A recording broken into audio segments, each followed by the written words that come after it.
welcome to Mums at the Table. You are here with Rachel and Shona. Hi. And coming up today, we have got our wonderful and wise psychologist Colette Smart with us. We've also got Gia and her gorgeous kids cooking up a storm in the kitchen. I want to start with a topic that's a little bit heavy, but it's an important one. So how do you foster self-esteem in your kids? Well, I was going to ask you that. Do our children of today need fostering self-esteem? Yeah, I think so. I think there's a lot of pressure from peers and social media. I think social media has really ramped up kids' self-esteem, where they feel like they fit, how people treat them. So I think that contributes to a lot. I know it gets a lot of blame, and in my opinion, it probably should. There are also other avenues, I realise that. So there's reasons for them sort of, I guess, maybe doubting themselves, but doesn't that start at home? Yeah, I would have thought so. Or am I being a bit idealistic, a bit old-fashioned in that approach? Yeah, maybe. I don't know. I mean, I'm scratch my head with this one. I don't know whether kids of today have a great self-esteem problem. I know there's bullying and all that sort of stuff. You've got more kids on antidepressants than we've ever had before. We've got more kids seeking sort of counselling, not sure of who they are. So it's definitely a problem. Right. But how do you then sort of go, okay, I'm at home, I'm the front line. Yeah. How do I sort of build them up? Well, you tell me, how do you build... Because my children are older than that. So for me, I'm not experiencing it in the social media platform per se. So how do you deal with it? I think do you have kids with it? Yeah, I think some kids have a propensity towards it more than others. They might doubt themselves a bit more. I think one of the big things, and I don't always get this right, so please don't, hold me to this, but is accepting our kids for who they are. Because I think they make their best decisions when they are comfortable with who they are, because those around them that are important to them, that love them, think highly of them as they are, and are not always trying to change them and say, well, you need to be doing this, you need to be doing that. No, you're not doing this well enough. Always pushing our kids to something that may not be a natural thing. Yeah. What does that sound like? So do you think that, we've gone past the age now of saying to our kids, you can do whatever you want to do? Is that part of the self-esteem issue that the kids have had? I don't think so. I've never actually thought that's contributed to a whole heap. That's my personal opinion. I think if a kid wants to work towards something, then say, guess what? You can work towards this. This is what's required. Are you prepared to do it, though? And just don't assume something's going to come out of thin air. Should we be letting our kids fail? Absolutely. I think that's part of resilience, part of realising that this is the reality of life and learning, don't you think? Yeah. I do. Yeah, I think there are so many different avenues, but I think the biggest one is loving our kids. Yeah. And discipline is love. Let's make that really clear. And you can discipline in a loving way. And being there to support them. Yep, and accepting them for who they are. I think being beside them on that journey is key as well, so being involved. But there's a lot. What do you do? What do you do to help your kids' self-esteem? We would love to hear from you. You are welcome to jump on our social media and let us know. Hey, I'm sitting down with Colette for a chat. Now, you may have heard of the term mean girls, but did you know that there's actually a term for mean boys? Mean boys. Let's talk about it. What's that all about?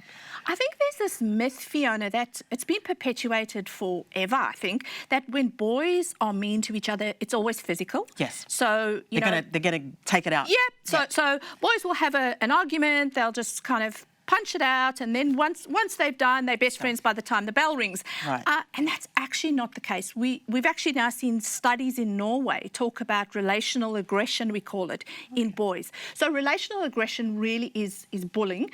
It's to do with exclusion, manipulation, the things we've traditionally recognised in girls' relationships. Right. That can happen. It does happen with boys as well. It absolutely happens with boys.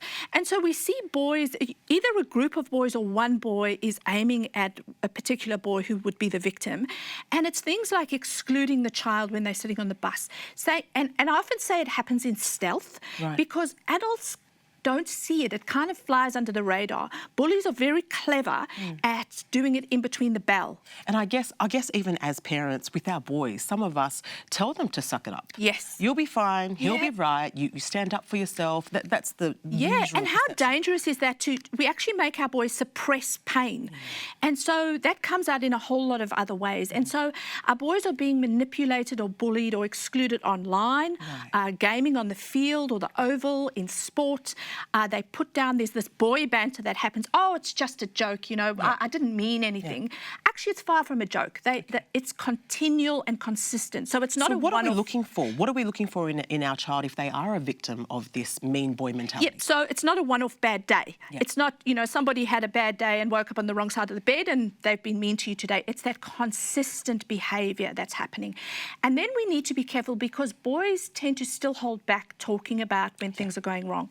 So looking for changes in sleep, changes in eating, boys withdrawing from friendships, from things they loved doing before. They might be anxious. We also might see things like anger. That's something we don't recognise as things going wrong in boys. They explode at home when they're upset. And so what can we do to help our boys? So talk with your boys, verbalise, listen a whole lot. Yeah. We cannot underestimate the power of being there for our boys and be your boy's advocate. Talk up for him if he needs to be somebody to speak up for him. I love that. Thank you so much, Colette, for sharing that. Now, that is the key message. Talk to your boys, keep those lines of communication open. Okay, another really heavy topic for us to talk about. How do you teach kids to cope with stress? It's one of the biggest factors for adults today. Yep. So how do we identify kids who are stressed, and how do we help them through it? How do we teach them to cope with it? Oh, look, you can't teach what you don't know. I'm sure you know about stress. I do know about stress, but I'm someone who's never been great at handling stress ever. Like I always say it's not a spiritual gift of mine, whereas my husband is completely wonderful under pressure. You know, he's calm as a cucumber. He works in a job where there's high stress, and I absolutely love him for it, and I hope the kids are watching him more than me. Unfortunately, I'm home more with them. But yeah, for me, it's been a conscious thing, and as I get older, it has to be very conscious, whereas it's natural for others. But what about you? Well, I'm just going to ask you before you throw it to me, have you seen stress in your children? Yes. Okay. Over what? I think when things get a bit too much or there's a bit of a hurry and an intense moment. I mean, that's obviously when stress occurs, when there's that intense moment. And so they get a little bit flustered. And unfortunately, I'll be really honest here, they've probably seen that in me. But as a parent, it's always easier to walk them calmly through their stress than it is to walk me through. So monkey see, monkey do is a big one here. I'm so conscious of that.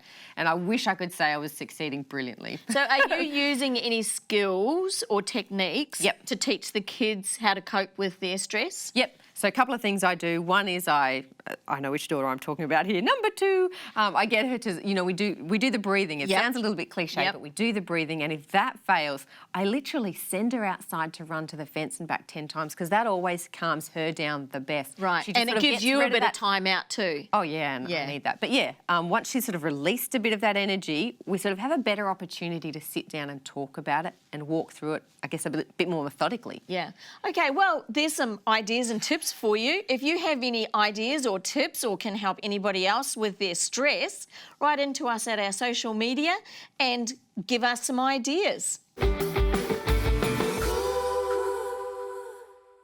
Hi everyone, today we're making Fasolada soup, and today we're introducing a new frog named Froggy.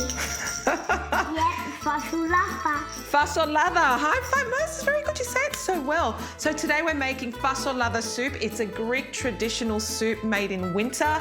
It's something I grew up with. But today I'm actually adapting the one we're making because there is a Jamie Oliver of Greece, you could say, and he's got a really cool way of making the fasolada, which I've adapted a little bit, but we're going to use some of his tips.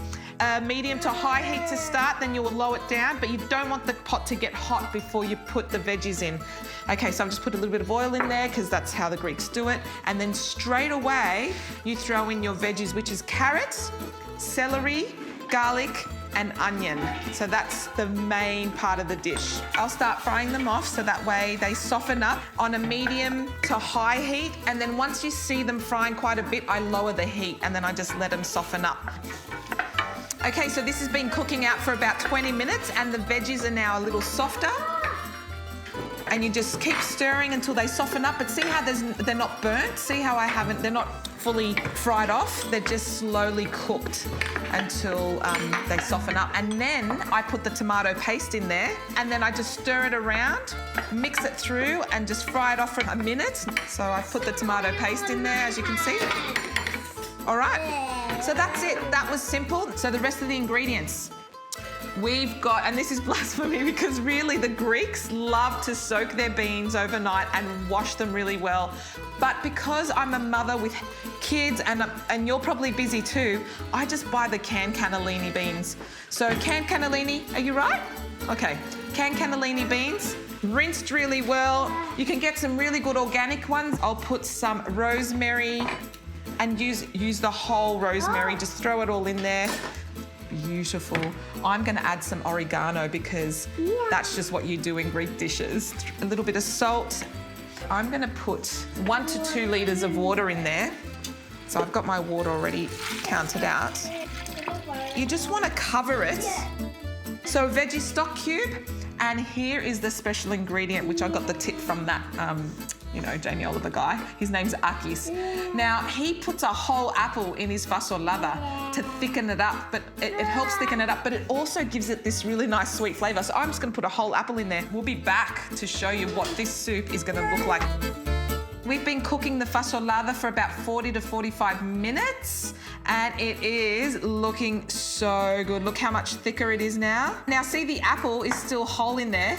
You just get the apple and you throw the apple out, and then you can serve it. Oh, wow, this is gonna be awesome. This is your Greek fasolada soup, and Greeks love to serve it with some olives on the side, some fresh Greek yummy bread. Look at that, there's your fasolada soup. And on top, we sprinkle a little bit of chili. They love a little bit of chili. Yep, can you put some of that thyme on it? A little bit of thyme, wow, that was lots, that's plenty. So there you have it, you can see it right there. That looks awesome. They love their olives on the side. Enjoy your fasolada soup. This is amazing. It tastes good, it's healthy, and then you'll feel a touch of Greece in your home. Hey, from us to you, hey? Bye.